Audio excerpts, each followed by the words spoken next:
Hello, friends, and welcome back to Malicious Compliance Stories.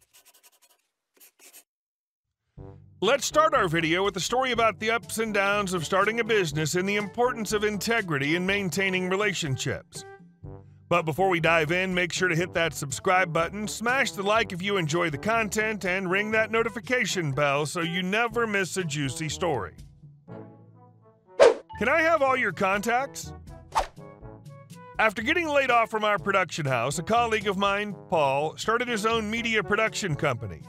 He didn't have any clients or reels to show off, but my friends outside of work and I shot a lot of short films, music videos, and events on the side, so we worked out a deal.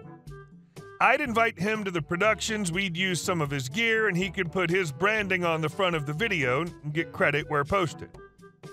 Slowly, he started getting small-paying clients himself and kept me on to produce and film, a side job for me as I wasn't laid off.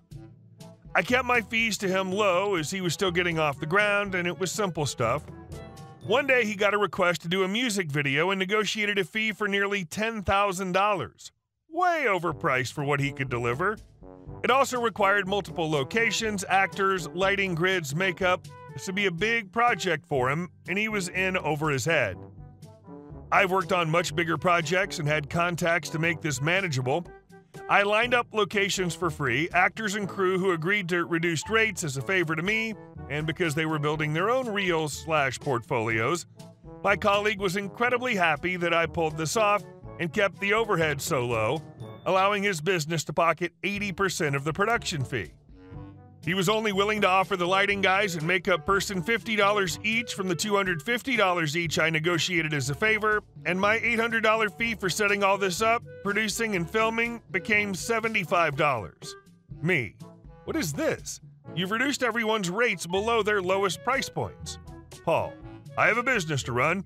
I can't pay your friends these prices. Me. My friends are why you even have reels to show clients. Normally they get paid a lot more as these are their careers. We got them cheaply as a favor to me, and you agreed to pay as this is your first reel gig. Paul. Well, I just bought a new car yesterday and have bills to pay. Me. That's not my problem. We can't shortchange people for your bills. I'm off the project if you're going to act like this. It's insulting and you're penny pinching while being paid $1. Paul, F you, I need this, you're being selfish. Me, I put in all the work, got everything lined up, and gave you an 80% profit. I'm out. Everyone else is out as I'm writing them that this is canceled and why.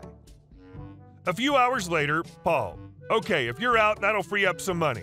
What are the cast and crew's contact info? Can we still film at the locations? Who do I contact for those? I never wrote back. He tried writing other friends I previously introduced him to come aboard for free.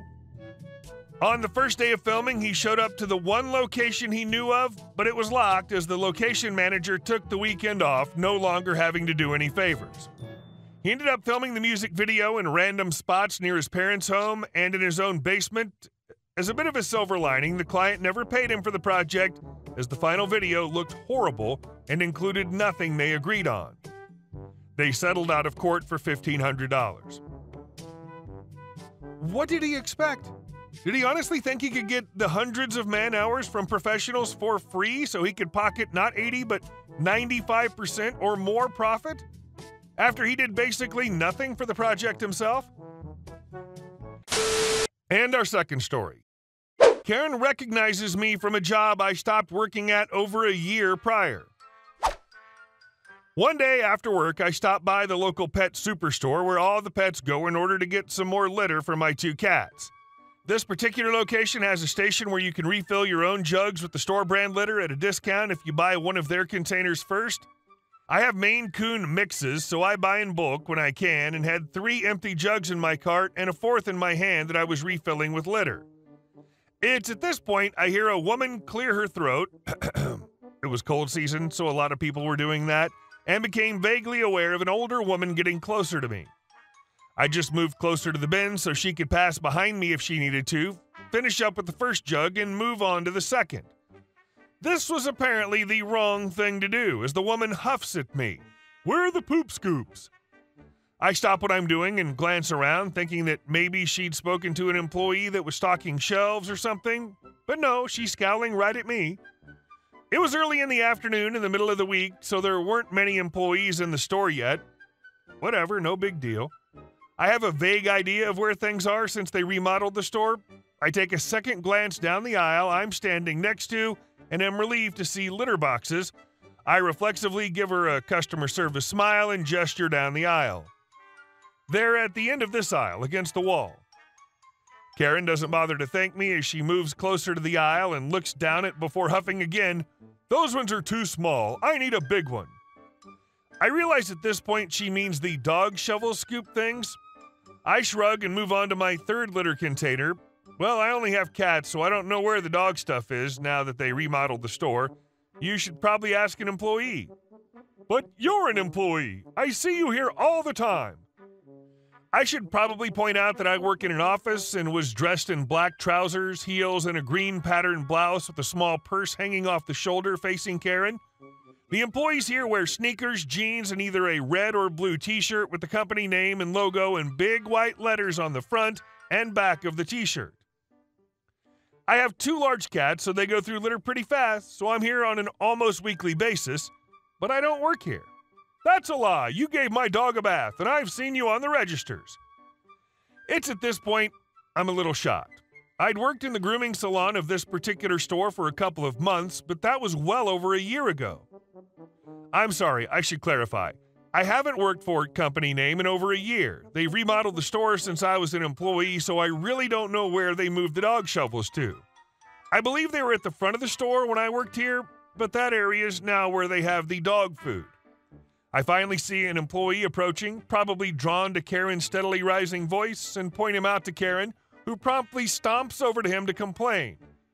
I'd finished refilling my jug, so I pushed my cart towards the registers, only catching part of Karen's complaints about my poor customer service before I tuned the rest out.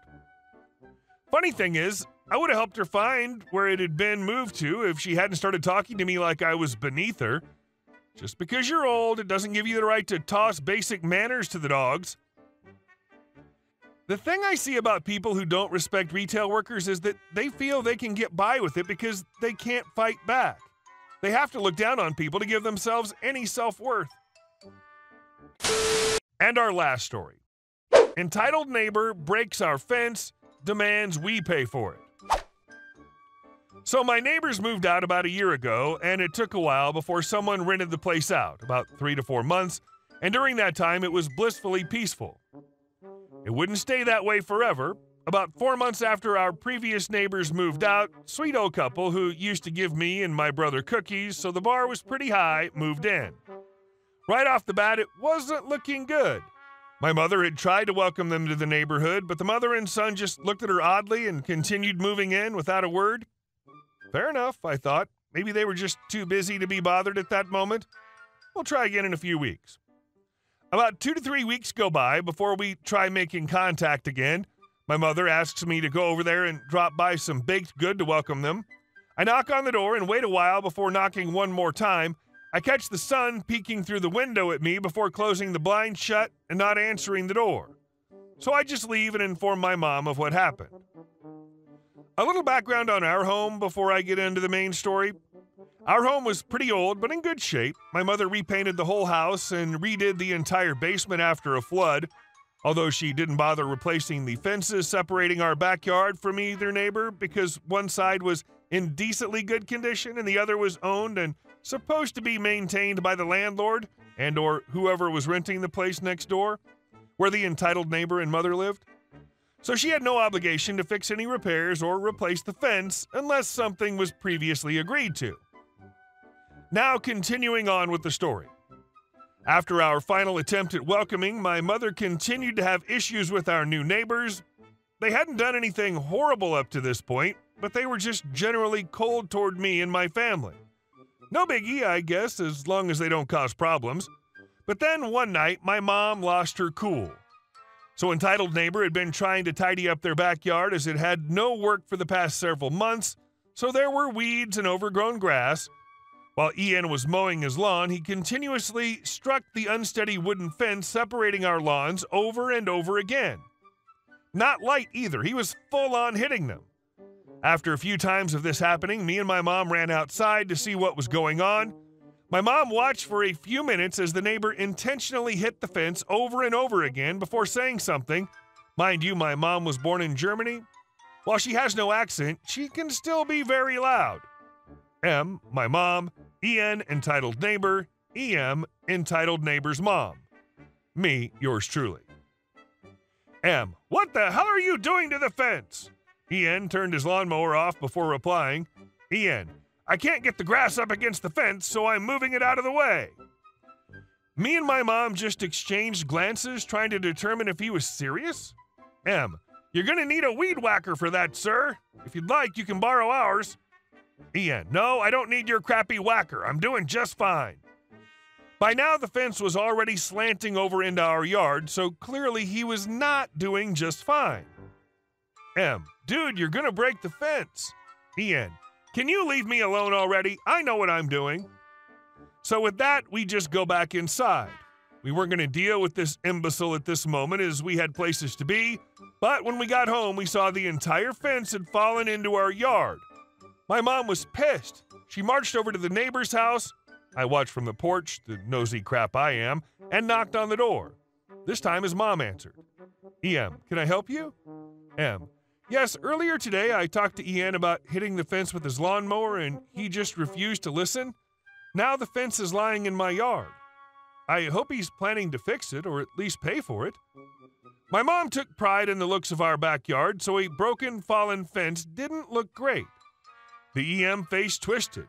EM, it's in your yard, that means you replace it. This pissed my mom off even more. M, no, the fence is property of the landlord, which means you pay for it, and he's the one that knocked it over.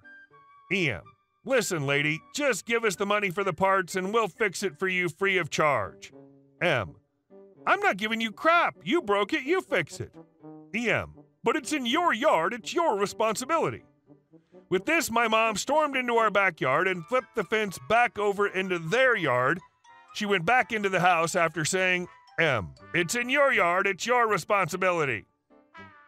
After a while of flipping the fence back and forth over the course of several days, the EN eventually moved out, taking a bill for a new fence with them as we had security cameras, and my mom was satisfied with the new fence.